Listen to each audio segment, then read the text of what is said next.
you have to set up an email these days, as most online software, payment methods and businesses require email. So when picking an email name, choose wisely and think professional. Most online software would prefer Gmail or Outlook, but the choice is yours. Whatever you decide, try not to use Yahoo, as there's too many conflicts with it.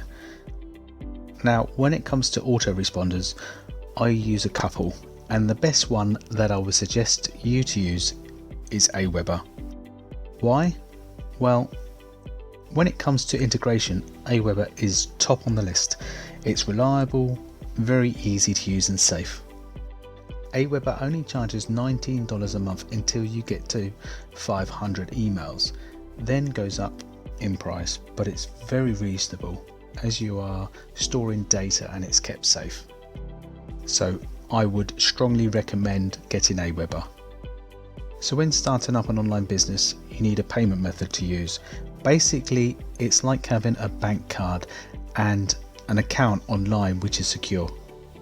You can set one up using PayPal.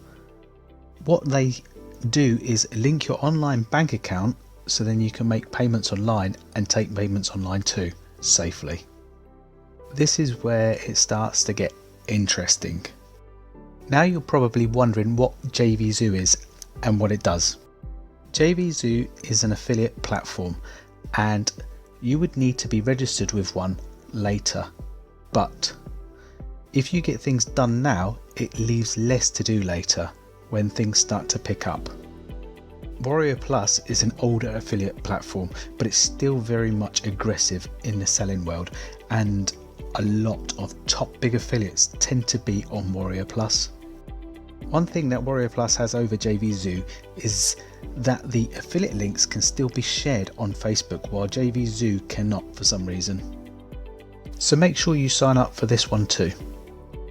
ClickBank is another affiliate platform, but this is the only platform that charges you $50 as a one-off selling fee if you want to sell on this platform. It's just worth paying it, as you might use it one day. ClickBank has many niches to choose from, as JVZoo and Warrior Plus mainly concentrate on the make money niche,